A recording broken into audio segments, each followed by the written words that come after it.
Ho, ho, ho,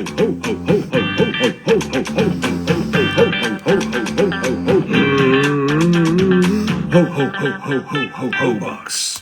Here we are, day number 8 with Studio 52's 12 days of Christmas rather than 12 days of Christmas. 12 days of Christmas, day number 8 here, and today is Chris is Risen. I will talk a little bit about that in 1 second, because there's a story behind that. So, about day number 5, I think it was, we did Mass Chris Day, one of the most beautiful and stupid ideas I've ever had. An entire show based on a pun where I spoke to Chris's on Mass. So we had Chris Dixon, I think it was, Chris Ramsey, Chris Mayhew, Chris Korn, and we were supposed to have Chris Kenner, but he didn't appear. There was a number of tech difficulties and we couldn't bring him in. The show was fine. It went on without him. It was not a problem. But today we have got Chris back. He is risen. Chris is risen. He has come back and we have a beautiful day just with Mr. Chris Kenner, which is going to be fun. So I'm going to play the Mass Chris song just a little bit so we can kind of get into the spirit and the flow of things. Remind ourselves of that little moment there. This is the song for all the Christophers out there. There we go.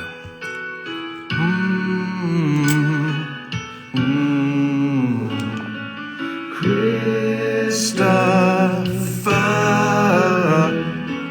Mass Chris time. Sing along.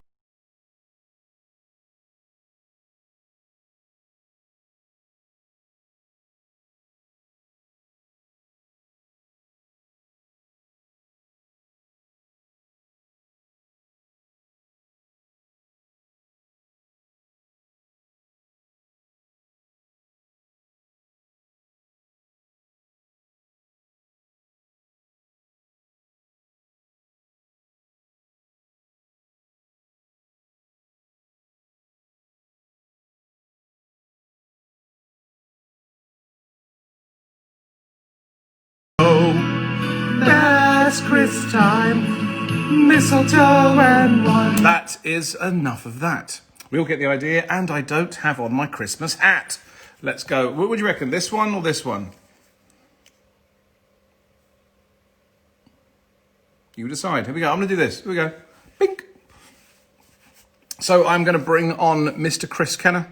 This will be day number 8 of the 12 days of Christmas, and this is Chris is Risen. He's come back to us. Just basically any shows based on puns and weird Christmas madness, then I'm in. So here we go. Let me have a look for Mr. Chris. This is going to be one of those moments where I go to look for Chris and he's not going to be here again, isn't it? Come on, we all know it. Let's have a look. Let's go and have a look for Chris. Christopher. Chris. And there are...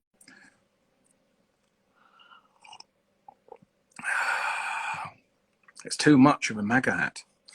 You know what's funny? I didn't even think about that. That's so funny. Oh dear. Aha, there he is. There's the man. Have you heard the music, Chris? I'm going to play the music while... I don't think you've heard this music. Everyone else has. This is a song just for you, Christopher. It's celebrating the Chris's. Now, I'm going to play this while I bring you in.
picture. I laughed for a full 10 minutes.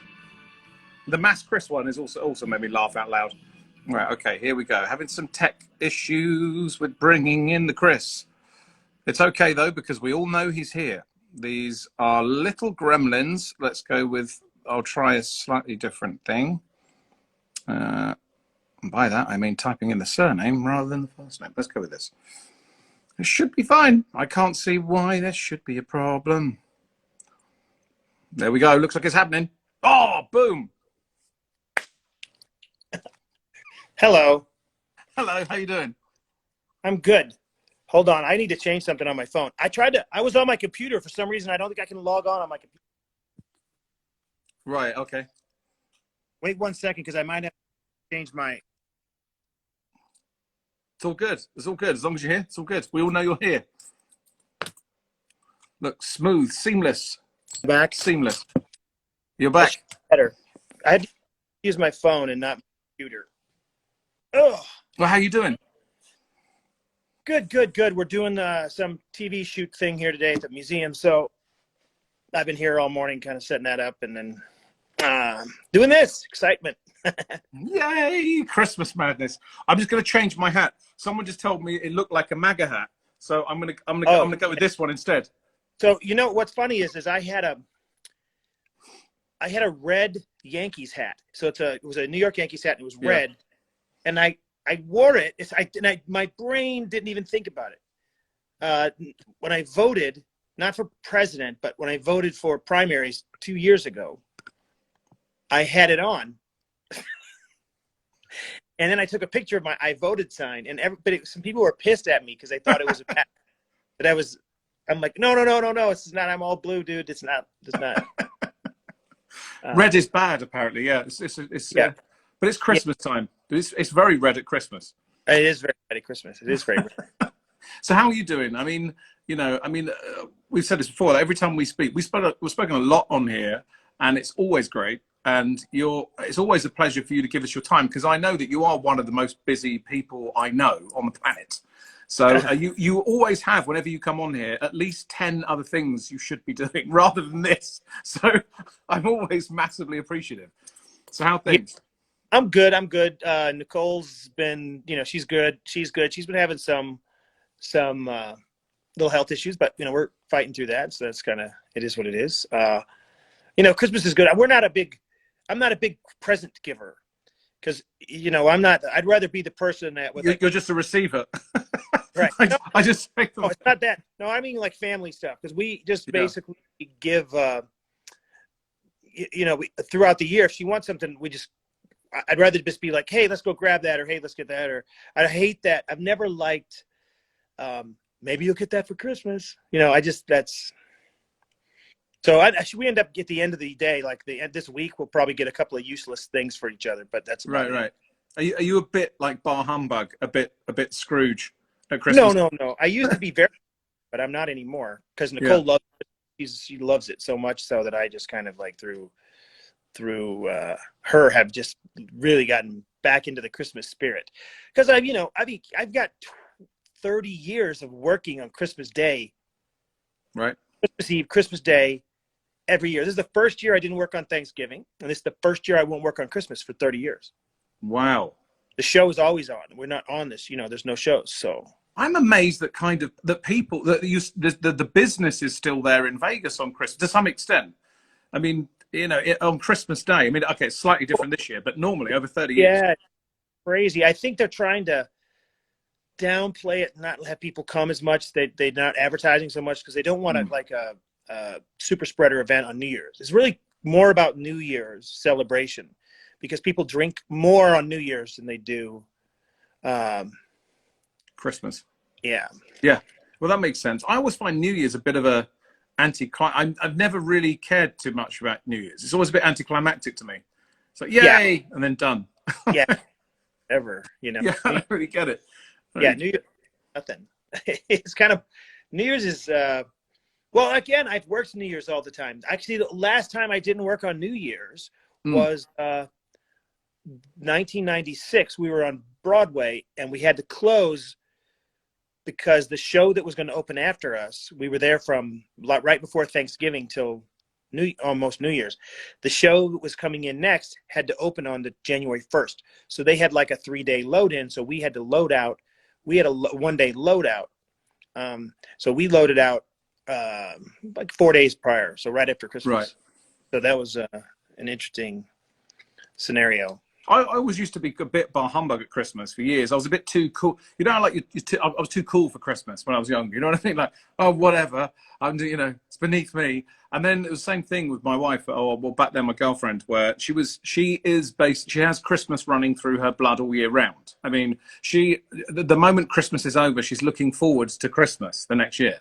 So over the years, it's rubbed off, and slowly, I just thought it's like, I just gave in to the dark side of the force, and I just went, look, I'll embrace it, and turns out it's more powerful. Well, this year, normally what we do is we put up our Christmas tree on Thanksgiving. Mm. And this year we put it up on November 1st. Right. It was so COVID-y that she was like, yeah. I need this.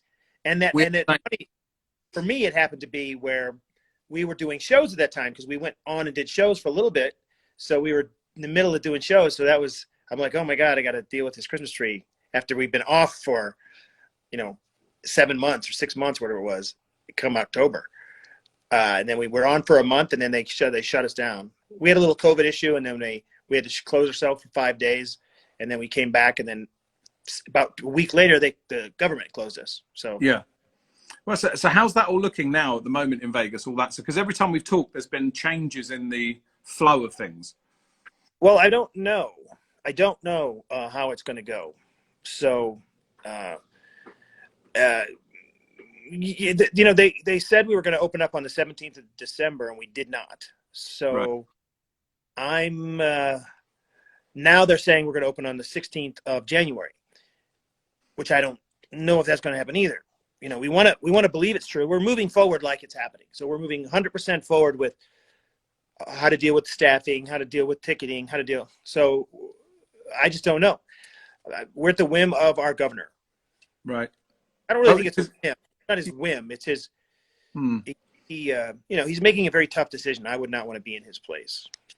No, and that's like, because are the decisions slightly different per state? They are, right? Or the guidelines? There's a rough guideline, and the states have their own. The CDC has some guidelines, and then their states. Each state has its own governed guidelines. Right. So okay.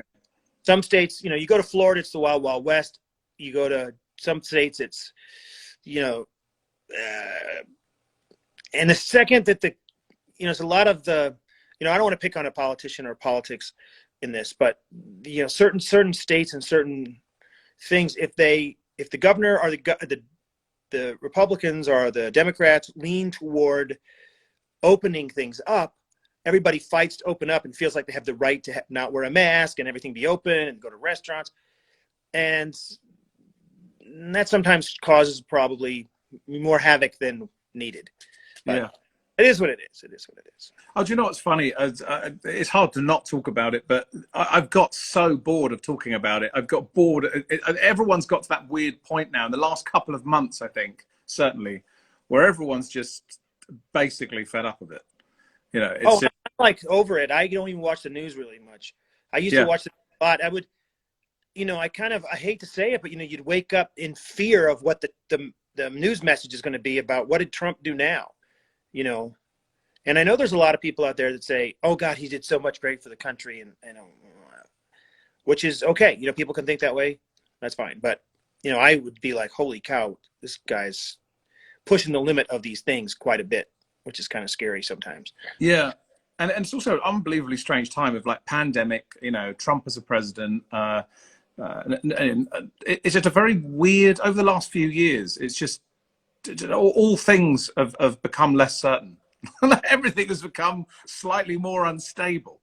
It's madness. Yeah, I think it's also, the good thing is, in a way, it's been a good lesson for almost everyone about their own finances and their own things, and what do you really need in life, so that's kind of not a bad thing in a way. There's also I think it was I might have heard, I'd like to be able to quote Plato, but instead I'm going to quote Denzel Washington, but he said I think he was saying, like, if you read the news, if you don't read the news, you're naive. If you read the news, you're misinformed. And it's that weird thing of like there's so much madness out there nowadays that it's actually almost one of the best things is just to shut off and just not look at it. Right. I was recently thinking, you know, if all the news is fake news, left side, right side, center, no matter what, if it's all supposedly fake news, where do you get truth? Where's the truth? So well, exactly. It's what is truth is just a weird word anyway. If you really, the more this past year anyway, that's for sure. Right. That's right. That's why. That's why. Just concentrate on card and coin tricks. That's it. Just nail into. You know, so the last time we talked, afterwards, I had this thought about, you know, you and I, one of the main things we talk about is simplicity, like trying to take and go the simplest route. Yes. To make the effect, the method, the effect. You know, the effect is kind of you want the effect to be what it is, but the method needs to be the simplest, most direct possible method. Yeah. I started, and a lot of people fight that.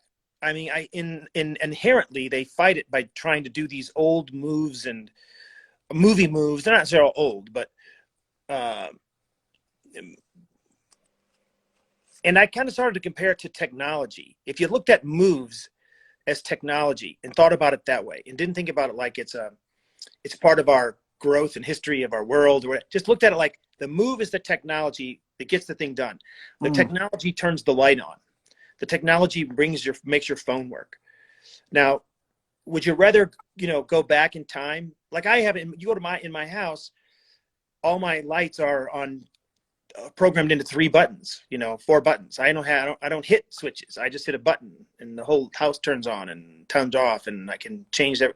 I can do it with my phone. Would I rather use that technology or go back to when I come into my house where I have, you know, 85 light switches, switch each one on if I wanted a certain look? You know, I wouldn't do that. Even if that was the greatest, best technology before, you know, after candles, you know, you just would use the newest, best, smartest technology. And some technology is always worked, always will work. It's the best, you know, scenario. And I think people would do simpler methods. And also, it's also about efficiency to some extent, because with that analogy, you could argue that, well, that's what a lot of the kind of moves are. They're these technical developments. But I think what's at the heart of most tech industry development is also a level of efficiency. There's always like, you get more output for like less like cost or whatever it is. There, a lot of the time, I mean, the technology might start expensive, but then over time, the capability and everything comes down and it becomes more efficient. It could do more with less. So I always think that sometimes that's also a part of it as well. You know, you talk about light switches, you know, there's a point where you have energy saving bulbs and then you have different systems that are all on. And it's kind of like LEDs are so cheap now for LED lighting. And they work better. You used to couldn't dim an LED. An LED, they were actually kind of bulky. Not the bulb wasn't, but the part was a little bit more. Now it's just a little bitty circuit board and a bulb that puts out, you know, the amount of lumens that a 60 watt, 80 watt, a 60 watt, a 75 watt light bulb would. So it's just technology. When I thought about it that way, I thought, boy, this really makes you. And here's the thing about magic that's different. We won't stop playing with those old moves.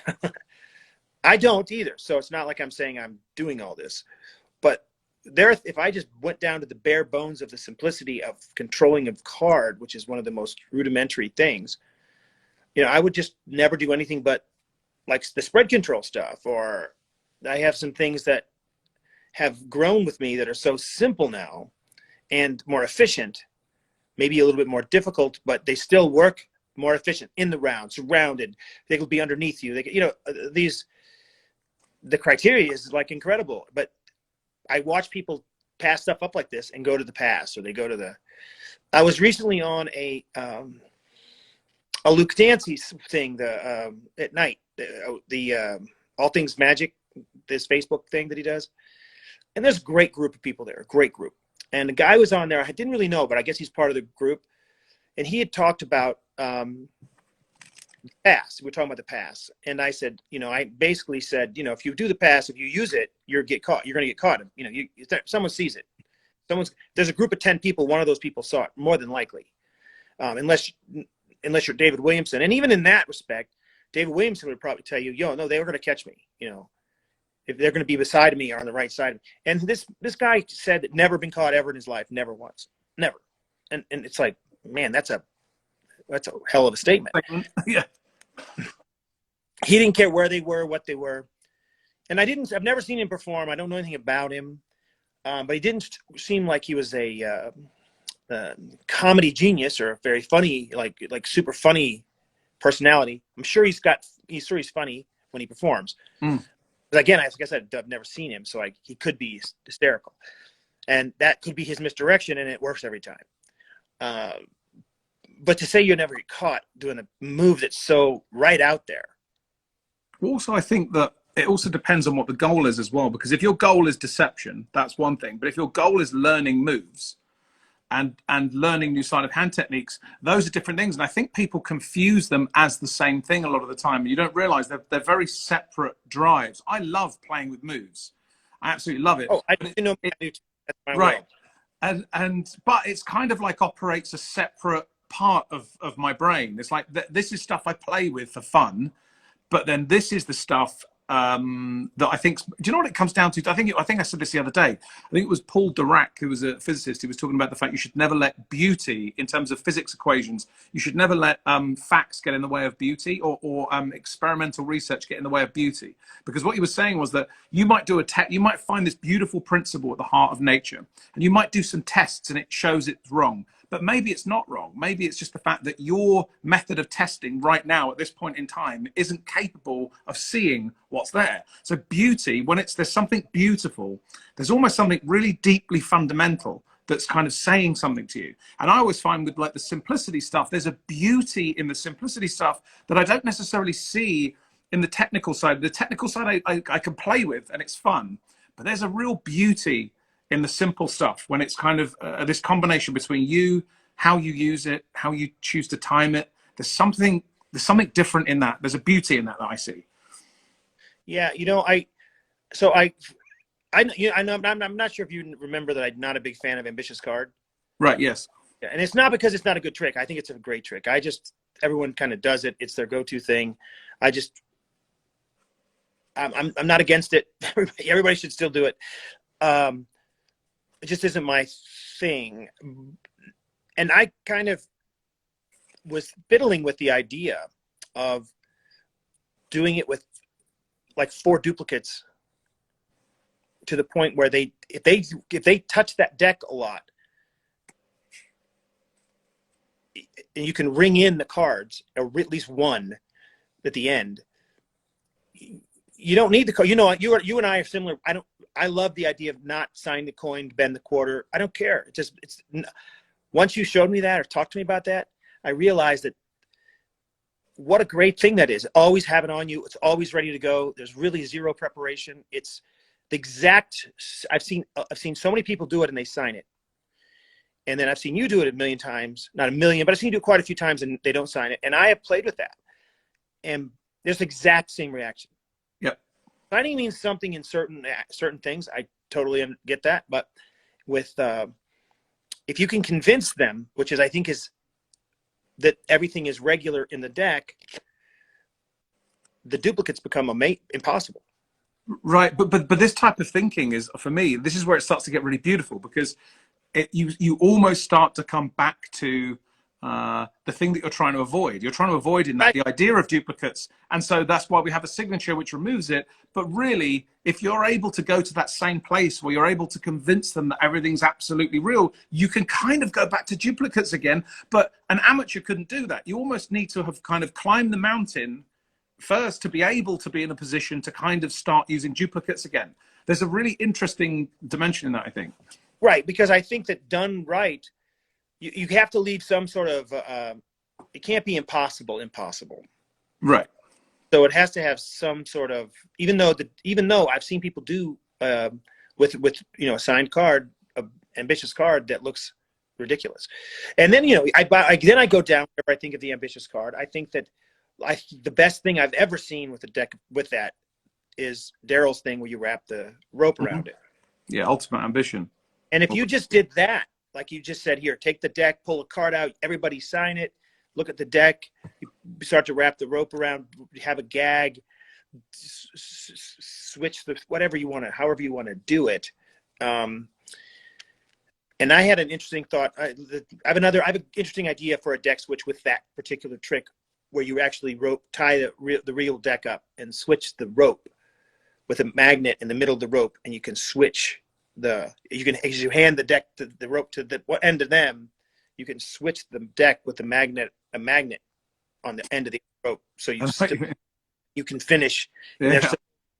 So I've thought about that trick before. I've never really done it. I've just thought about it because I love the simplicity of it, and I don't think it needs any of the other stuff.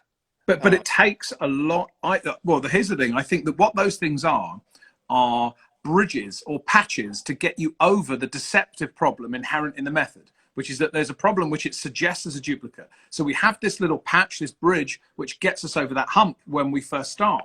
But I think once you start really getting into a good place with it, you all of a sudden don't need that patch anymore. So you can kind of use your skills with showmanship, timing, your ability to present and talk to cross that bridge. And the other thing I feel that there's also an aesthetic clutter. I think there's something really weird about if someone signs a card, they remember that moment more. And so the effect over time in their mind, they won't necessarily remember the effect. I think they just remember the weirdness of a signature. I think in the moment, like a sugar rush, they might feel it come up, but it somehow clutters their memory, I think, of what's happening. So, you just said something that I'm going to bring what David does in this. In my life working here for David, I have heard people say, he just points at stuff and everybody does everything and behind the scenes and he's just pointing. Now, it's the dumbest thing they could ever say if they really knew anything, because so much thought goes into him not touching anything and everything happening so he can concentrate 100% on performing. They don't see that that's the real goal. Right. Missing the point that David thought about it so hard, went through so much, that's the point to get to. So if you can do that and not have to think, that's, as you just said, you just described it perfectly. You get to perform, you get to think about your performance, you get to think about what you're going to do. And there's a great something to that.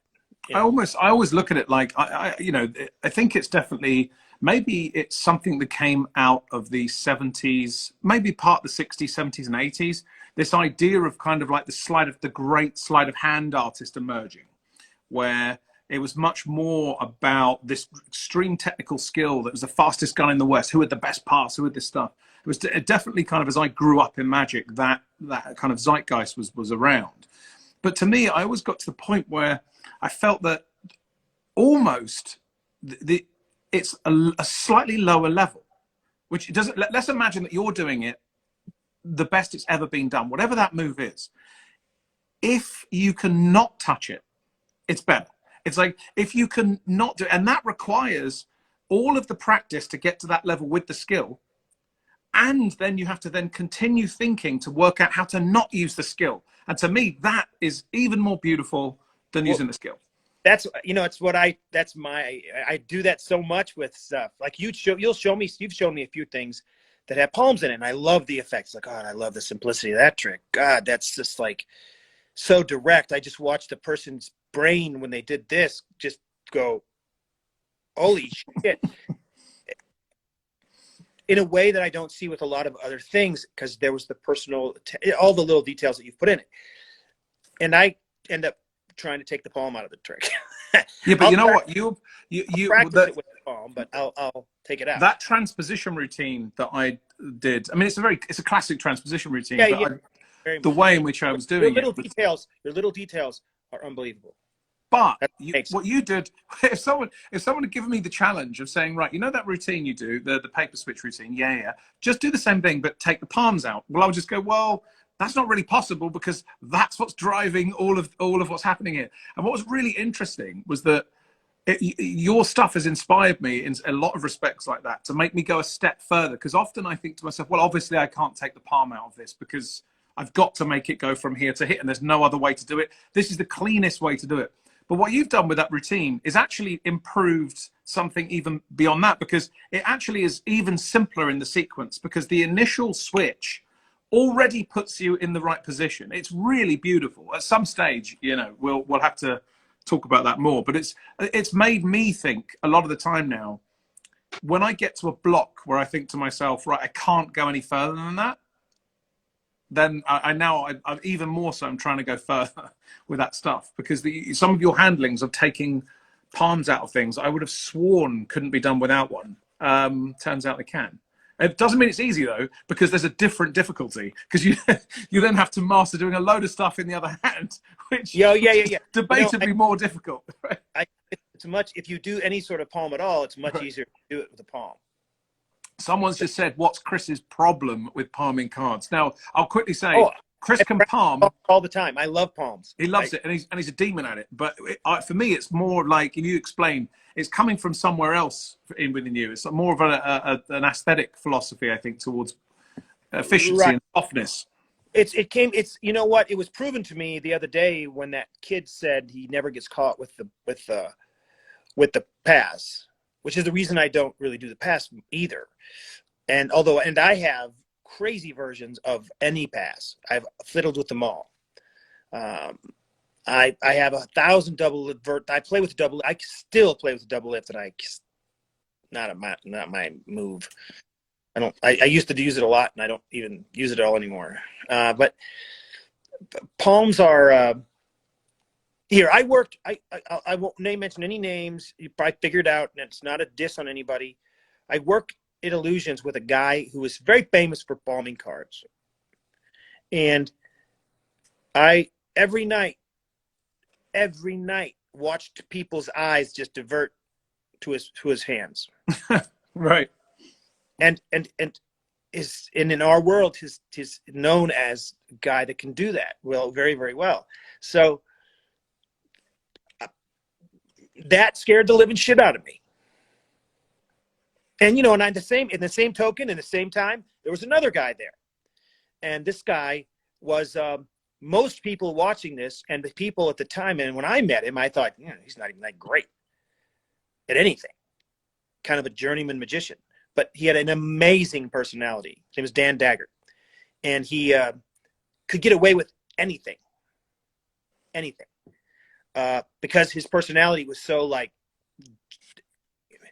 I mean, he could probably just do what. Right.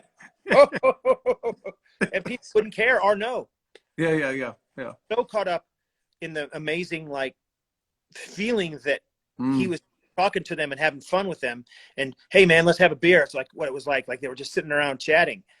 And the other gentleman was just very technical, and I'm this man, and I'm going to perform this effect. Next, I want you to watch. And that became almost like stare at my hands, don't enjoy this surrounding area, and let's have fun. And there's something to people that perform that way, that this kind of, it's not, there is some beauty to that stuff. Like, well, you know what's really interesting? This is like on the actual Mass Chris Day, Chris Korn came on, and we were talking, and he was talking about three fly and your touch with coins. I mean, I could speak to this too. You do have a unique type of softness with coins. Like, you don't have like this type of rigid, like here. You know, you don't have any of this stuff, and there's a way that you have with coins, like a real soft touch. It's very difficult to describe. Look, if you were to talk about that, or with coins in particular, what is that like? Okay. So coins for me, and it's more coins than cards. Coins, the misdirection for coins. And this is what's going through my brain. You know, the way if you do something, you may not really realize what's going through your head, but your head's going, okay, my back is straight. This is that. You know, when you're let's say you're a break dancer, you know, you're not thinking that you're standing up straight. You know, you're not thinking that you're doing whatever you're doing. You're just, that comes to natural. But if you were, some people, you know, if you were slouched, it's hard to explain there, but they know it. And if they had to explain it, they probably could. They could see someone do it and go, what they're not doing is standing up straight. And this arm is this, you know, they know exactly what all these little things are that happen in very much detail. And for me, the misdirection of all my coin stuff, I always say it starts at my toes, goes up through me into my hands.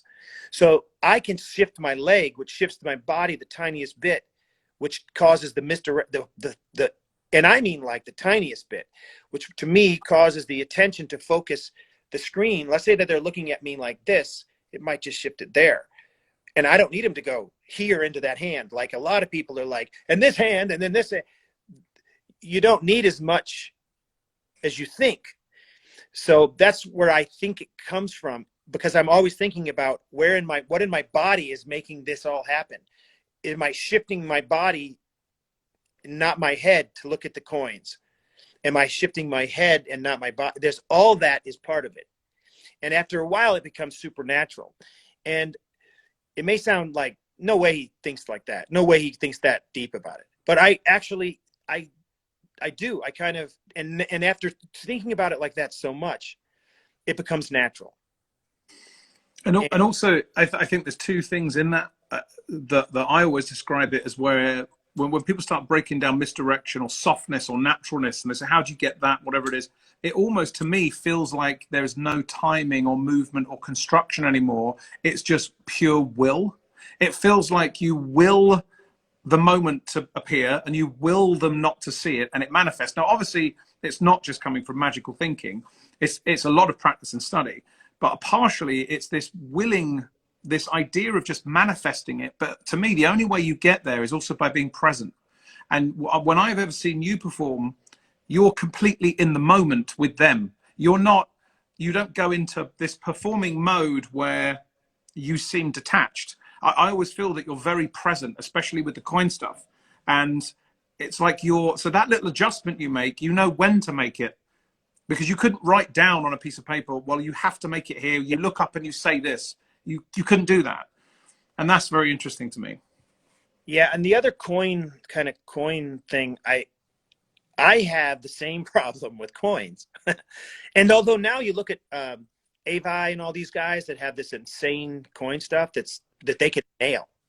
And I'm jealous of all that stuff, to be honest. The energy to put time into it I don't necessarily have. But I used to always be in fear of the same thing I was with palming a card, that my dirty hand was going to get found. So I had these crazy palm shifts to show my hands empty that I never needed to do. Like you would normally, I would take the coin from a finger palm and just touch my thumb to it, bring my hand to here and straighten my fingers and bring it right back to finger palm, and not go, you know, here, but it's just this like thing that you did like that caused in their head, you drew no attention to it. And it's right. People sense it.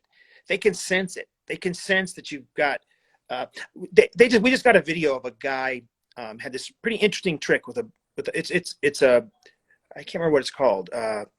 Someone sent one to David, and it's a little ball, and it's this old trick where you wind up the ball, but it's got a little electronic thing inside of it. And you produce a silk, and then the silk just, and then you pop, and there's a ball, and the ball has a little smoke gimmick in it, so smoke appears too. It looks okay. It looks good. But when the guy does it, he looks like he's like, he would never hold the silk like that. So It automatically, no matter what, my eye just goes straight to the hand. And, you know, it wasn't just because it was a video. It was just, it could have been, that's what scares me. I want to say the guy didn't execute it well. It's not even that. It's just, that's the kind of thing that scares me about anything palmed in my hand. So that with coins drove me to this really weird version of misdirection. And coin wise, I'm also not this soft guy that's so soft and tries to make it beautiful. I'm a meat and potatoes performer. I perform like with my, I'm moving around and I'm talking and I'm misdirecting with my, not even really misdirecting, but I'm using humor and whatever to engage the person into the situation. And that's hard. And the other thing I do, which is I do this to magicians mostly, because I don't really perform as much as I used to. So I don't want to go into a performance thing like hey, how's it going? This is that. And this. I tend to treat my new stuff like I'm very serious about how I'm doing it, but I'm presenting it as it's a blow up and I'm just showing it to you casually.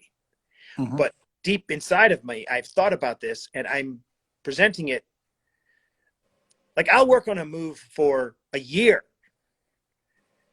and never tell a person, never go, hey, I'm playing with this. What do you think? Hey, what do you think? I'll fiddle with it for a year.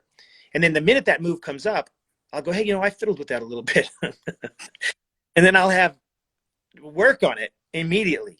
Sneaky bugger. And I treat it like, yeah, kind of, it's very casual, but it's very thought about. I thought about how I'm going to say that or do that. But that's why, I think why we've always had conversations that seem to have a lot of points that match. I think it's because ultimately I always feel I'm going for the same thing as you, which is deception, which is that, yes, right. It's got to be entertaining. It's all that stuff, right? But at the end of the day, if it was just pure entertainment, do comedy, do anything. But when it comes to if you're doing magic, you want it to be as deceptive as it can possibly be. Like once you also want to make it entertaining. You also all these other things, but you want it to blow their heads off. You want to have no clue as to how this has happened. And so right. That's what drives it all.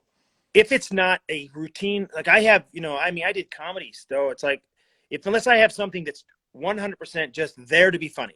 Right. My criteria for anything that I do has been for many years, would this have fooled me if I would have seen it and not known anything about it? I kind of think about it like, would this have fooled me if I didn't know, if I didn't know this technique? Would it fool me? That's how I sort of look at things. And I have a pretty good knowledge of stuff. So that means I have to really think. Like, it's not just, oh, he just did that. Obviously that's a duplicate card. Or obviously that's this. Would this be either A, so that they look at it and they think, God, this is so clever and so simple. And what a great idea. Even if it doesn't necessarily fool them, but they go, holy cow, I see how that works so well with people. Or A or B, which is the B, I want both. If I can, it fools the shit out of them. Right. And don't you also think, because I had someone say to me recently about, should I get into coins? I'm not really that interested in doing coin magic. I mean, one of the interesting things to me is that I think coin magic, even if you don't want to do coin magic, you should play with it because I think it makes you a better magician, because coin magics are about objects, right? And so it's not even about, don't you feel that handling a ball or, consulting on David with him about how to move something on a stage or whatever it is, a large part of your understanding of naturalness and timing can come from coin magic because you've got nowhere to hide in coin magic. You can't, it's so exposed and raw that if your body language is off or if your hands are like this, it gives the whole game away. And I think that coins give you a slightly different skill about how to handle objects.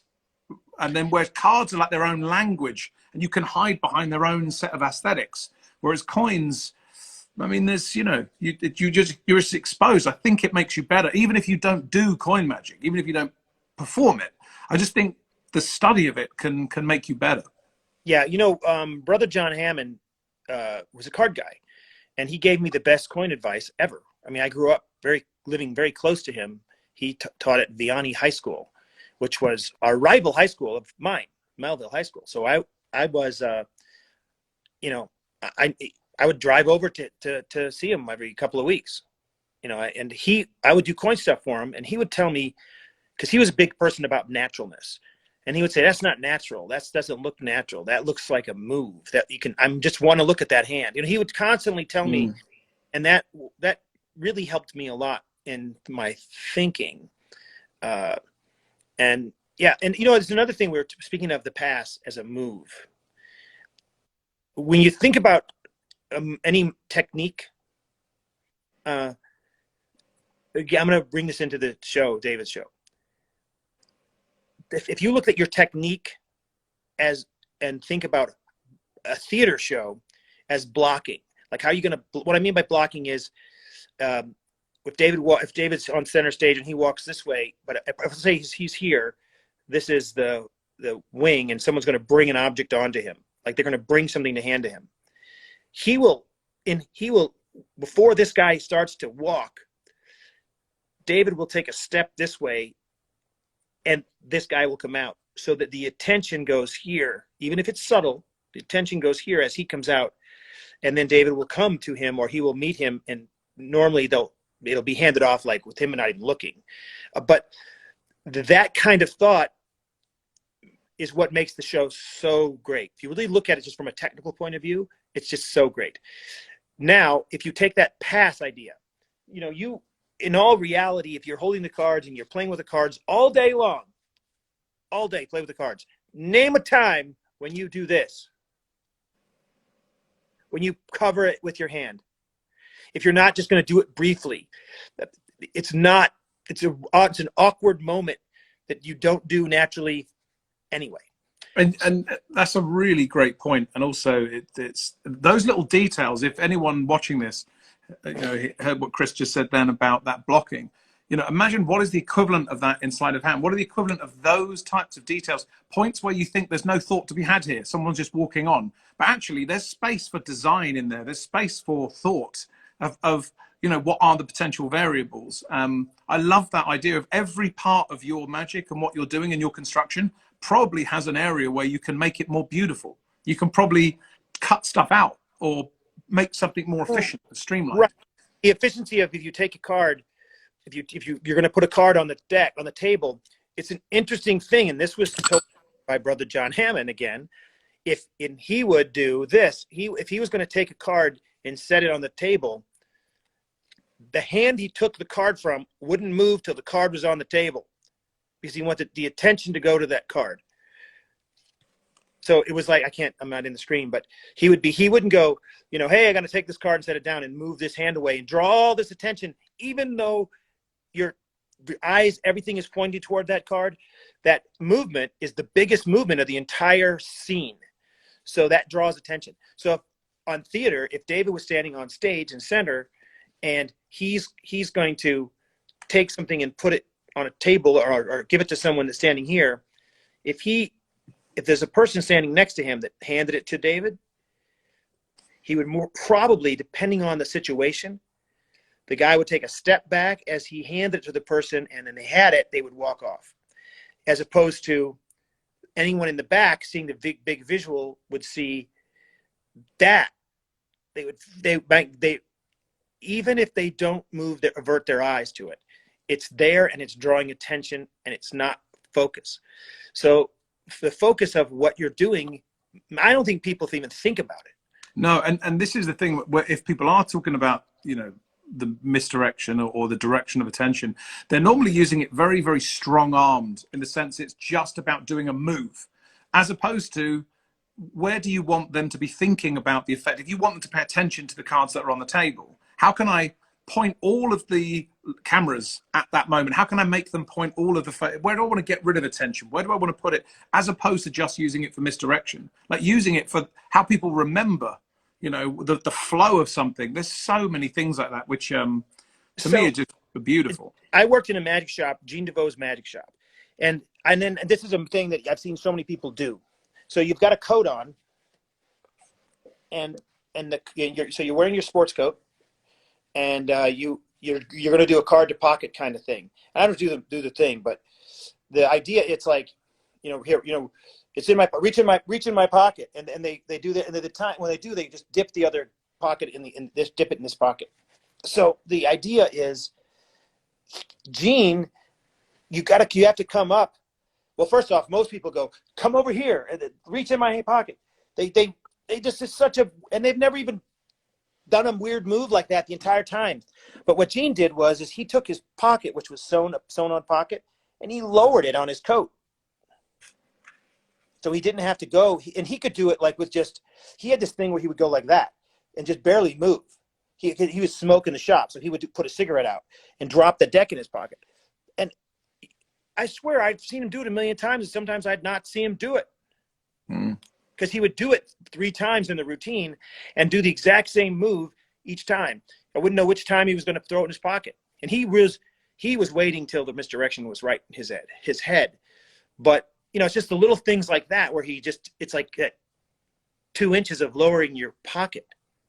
But that's also why I love, instead of trying to race for trying to find a brand new effect or whatever this crazy stuff is, often I just like looking at something very, very simple, like a trick that everyone knows, with essentially a method that everyone might know, and think, how can every area of that kind of be improved? You know, could you make this a little bit more fluid? How could the transition move from that to that better? How could we get in and out of it better? Because there are these like layers of beauty, I think, involved in that. And I always think that, like, you know, people like yourself and Williamson and Chad, who's in here, and loads of other people, and like you were saying there, have those little touches over the years have meant more to me than some brand new move. Those little things, because you don't just stumble upon them. Then they normally, you really have to work them out and spend a lot of time with them.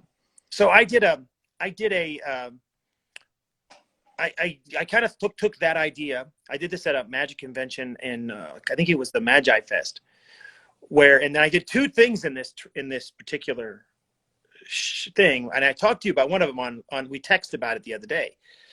One of them was, and I only have a few more minutes, but one of them was, I had taken a holdout and I put, about 5 or 6 cards. I cut holes in everything except the top and bottom card, and put dimes in it, so it had a little weight. And I put a piece of double stick tape on it, and I put it on a holdout, so it's enough weight to come down. So I'd have a card selected. I had a card selected, and in this case, I had it signed, because I told them I'm going to do card to wallet, the famous card to wallet trick. And the whole time when I came out, I had like a little brown sandwich bag rolled up at the top, setting on the table. So I had them take a card. They take the card. I bring my arm down. I just try to only see it, sign it. I turn my head and I have the card come out from my jacket, and now that's sitting right there, double stick tape right here. Okay, place it back. I do this.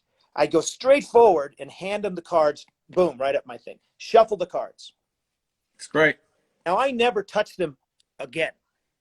I just shuffle the cards. I said, I'm going to do the card to wallet. It'd be pretty amazing if I could take that it was in my wallet. And I'm like, shit, I don't have my wallet.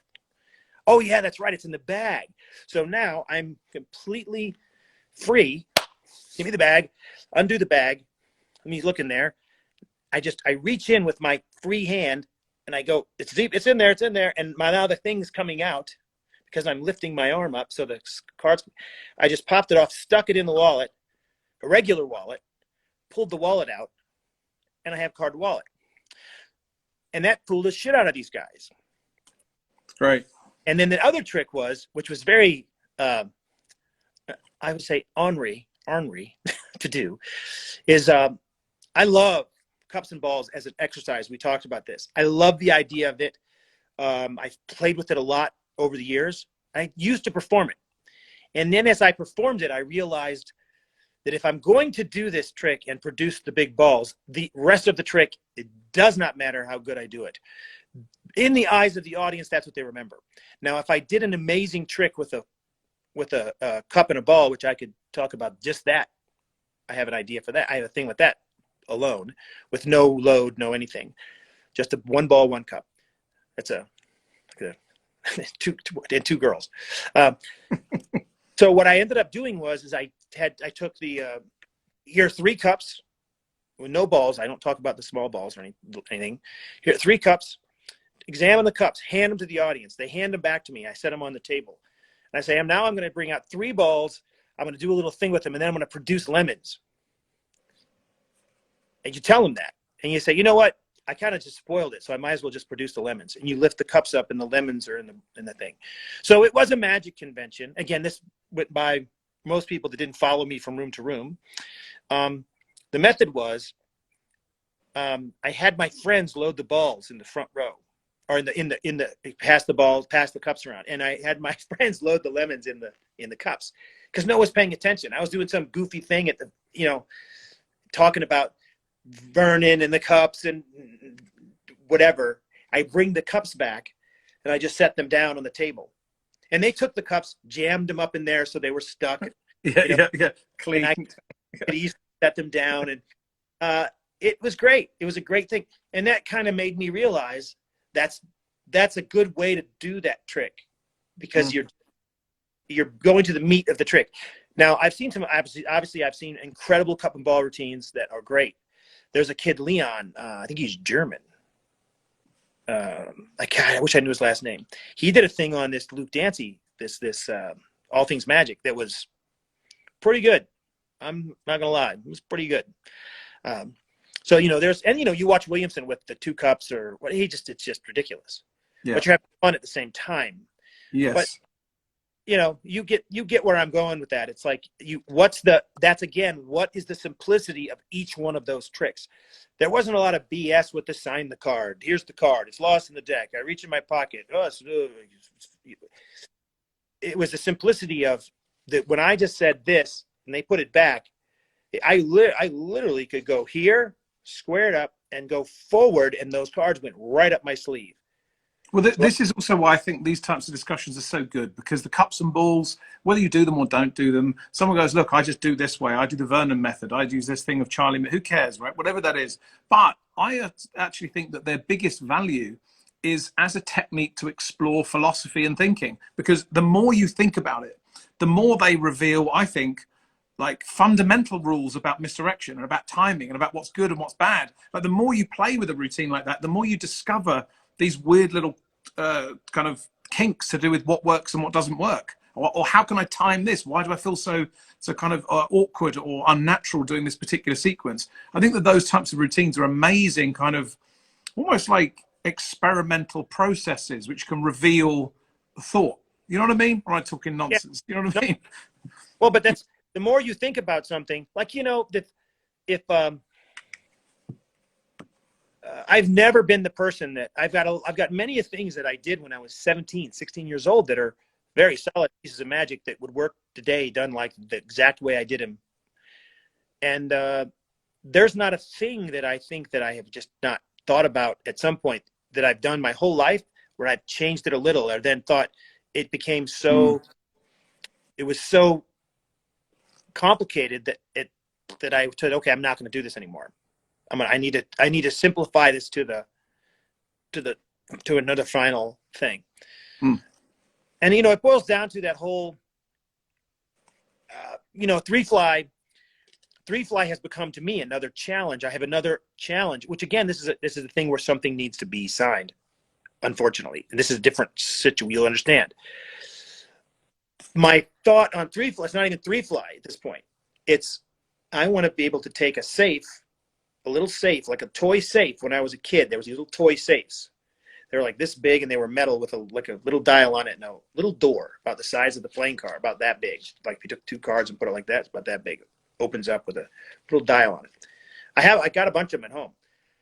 So the idea is take a coin, a silver dollar, or an old one, give it something that's interesting.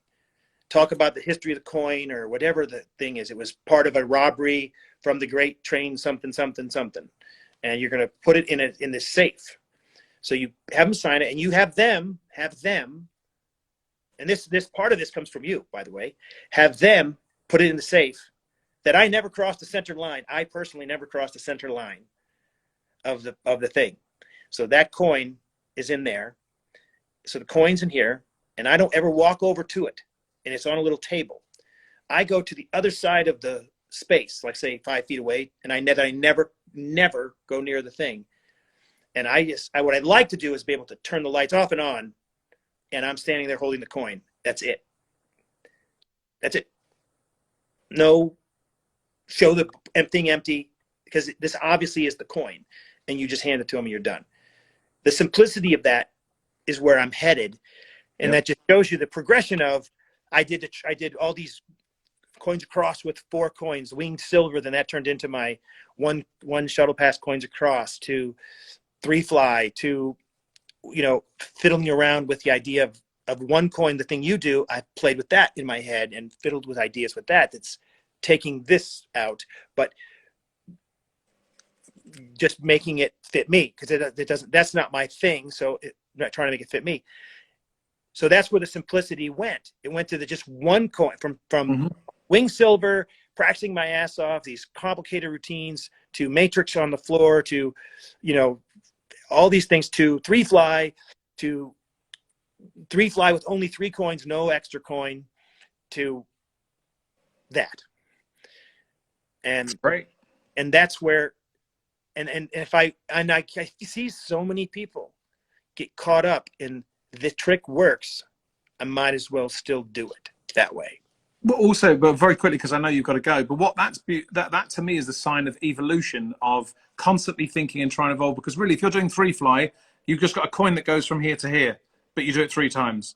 And then, so that was with my thinking with it was, well, why don't I just, if I can do it once and make it powerful, why not? It's still the same trick. A coin goes from here to here. It's no different. And then you go, well, then why have it in my hands? Why not have it go from here to there, or backwards from there to here? Like it's ultimately, you can get all of the coin magic can get distilled down to exactly what you just said. Like a coin is placed over there and you stand there, and there's something beautiful about that, that way of thinking. Well, here, I've been thinking about this. Speaking of cups and balls, I'll just throw this idea. I know I've mentioned this before, but I finally have one. I have a coffee cup, paper cup made. And it's an insert. It's a long story short. What it is it's a chop cup that's a remote release of the ball. So it's a paper cup, like Starbucks paper cup, and a ball. Say you have a cup and a ball. So show the cup, show the ball, blah blah blah. Take the cup, place it on. Have everyone hold their hand out like this. Take the cup and set it on their hand. Have them put their hand on top. Have another person put their hand on top. Now you reach and grab all of their hands. Say, I'm going to lift it up one more time. Okay, there you go. Nothing there. Put it back. Hands on the bottom, hands on top. Everybody there. I'm going to put the ball in my pocket. Not even I'm going to vanish it. I'm just going to put it in my pocket. So you put it in your pocket, which has a hole in it. So if they want to check, it goes down to, a section further down. Now, the idea is just one time the ball appears in their hand once with all the stuff. And I had thought about it for, I want to say 15 years. I tried to get these made. I thought about getting them made, and I started mentioning it on things. And then I got a kid, I might've been from here, contacted me and asked if he could make them and sell them. And I'm like, no. Yeah. Which is okay. I get that. Yeah. And I didn't realize how powerful that trick is. When that ball, they feel that ball and they swear everything was empty and they only had one, because, you can kind of go, look, nothing here, it's not here. In this day and age, you can't tell anyone to touch you. So, and by the way, anybody out there, if you're doing any of this shit where you do this and put the card in their mouth, stop it. Right. When Blake Voigt worked for us and he did that bent corner thing, man, I fucking hated that trick. It's a great trick, that thing. Corner appears back, but putting it in their mouth, maybe it's a millennial thing, and I'm just an old fogey. But no, I know what you mean. I don't want to. I've even before this Me Too stuff and before all this, I did not want to get near. I did not do that. That wouldn't cross my mind. But that's it. That's the idea. Again, we've talked a lot about simplicity, and that's the absolute simplest trick. But also, very quickly again, because I know you have to go, it's not just simplicity, it's evolving with simplicity. It's like simplicity isn't just about making something easy, it's about trying to overcome obstacles and evolve, not only thinking, but practice and everything towards something. Not necessarily you don't know what the goal is, but to me, simplicity has a direction of movement. I always feel that as I get simpler, I go forward. Right. And another again with simplicity, another thing I think, when a trick that they didn't work on that's simple, they blow it off. What I mean by that is, one of the greatest little tricks that we can buy for $1,000 is the die that you can put on and the number. The little thumper tells you what it is. That is a freaking miracle. And nobody does it. Very few people do it like a miracle. Like you watch Darren take the thing with the quarter in his hand. It's great. Darren's like Darren. So he takes that one idea and turns it into a incredible presentation and performance, where so many people are like, yeah, it's in that hand. It's in that hand. Okay, now pick a card. Yeah, it's not the same thing. It's like mind-blowing. Yeah. But I think also you can, I do the same thing, as I imagine what it would be like if I had real powers and I could make that happen. Would I just chuck in a load of extra phases? I wouldn't. If I could just make that one moment happen, I would just concentrate on making it happen. I wouldn't just be throwing in all these other bits and pieces all over the place, because I would dilute the power and impact of that moment. So for me, I'm always trying to fight, how can I get that thing, that moment to hit with impact? It's, dude, look, I know you've got to go, and I don't want to take up any more of your time. It's always a pleasure, and it's very generous of you to kind of give it to me on here and kind of talk to everyone. Always a pleasure. And thank you once again for Oh yeah, talk. yeah. I could Always fun. Because of my phone, so I don't know if it was positive, negative. I don't know. That's all good. It's great. Loads and loads and loads of love. All right. Look, we'll speak again soon. I know we will. Anything you want to say to anyone before you go? I know Homer's in here. Chad's in here. Oh, Homer's in here? Yeah, he's in here. Oh my God, Homer's the best. Print the thing today. Homer, print this thing. I'll print the thing for you today. I didn't go to the theater yet. What else? Homer's like, oh, hey, if speaking of Homer, follow his TikTok. It's like a cooking lesson. Holy cow. Right. Homer's TikTok is insane, and it's like so beautifully done. Follow his TikTok and send it to anybody that's not a magician, to follow just to watch the food prep. It's like unbelievable. So that's what you should be doing. Everybody right now, go to TikTok if you have it, and follow Homer, and then send it to any person your mom, your sister, anybody that likes anything to do with cooking. Because I think that even though the magic's there, I think Homer's going to become the TikTok chef. Or one of them. I'm sure there's a bunch of them. See what else. Just for you, man, everybody else, Merry Christmas and Happy New Year. And I'm sure I'll chit chat with you at some point, either through text or something, somehow. And that's it. I'm late. So I got to go. We've got to. All right. Awesome. Thanks, Chris. I'll speak to you soon. You got it. Bye-bye. Take it easy, mate. Bye-bye. Awesome there. The Chris Kenner in. Let's play a little bit of Mass Chris time for a few seconds. We won't go through all of it. We've heard it all before. We get it. We understand it. So yeah, really good to have Chris talking. Let's move this down. There we go. Christopher. Mass Chris. Enough of that. We've done that before. So thanks for coming into Studio 52. Day number 8. It was Chris is risen. We were supposed to bring him in on the Mass Chris Day a few days ago. Couldn't come in, so we brought him back today, and it's good fun. Always amazing listening to Chris talk. There is a lot of deep thinking and thought that goes into that. Just those kind of tips and bits and pieces of talking about with the blocking on the Copperfield stage and stuff like that. Chris and I have talked for years about loads of those different bits and pieces, and it's just, to me, that's where the beauty of magic lies. For me, it's what I enjoy thinking about. It's also what Chris enjoys thinking about. So hopefully on this day, we may have kind of inspired you to think a little bit about some of that stuff, unless you already do, in which case you understand. Let's have a look. Any other Chris's who want to come in? Oh, come on. I've got to get off at some stage. What I miss. Right, what is it? Yeah, we've done an hour. It's fine. I think that's all good. It's Christmas time. There are things to do. There are presents to be wrapped. There are things to be eaten. I can't speak properly. There are snacks to be had.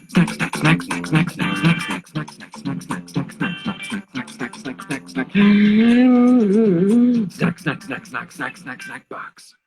So yes, there's snacks to be had, Christmas snacks. So we're going to be having some fun with that. 12 days of Christmas. We will be back tomorrow. We're going all the way up to Christmas Eve. It's fun. Anyway, right. See you later, guys. Have fun, and we'll see you again tomorrow. Take it easy. Bye.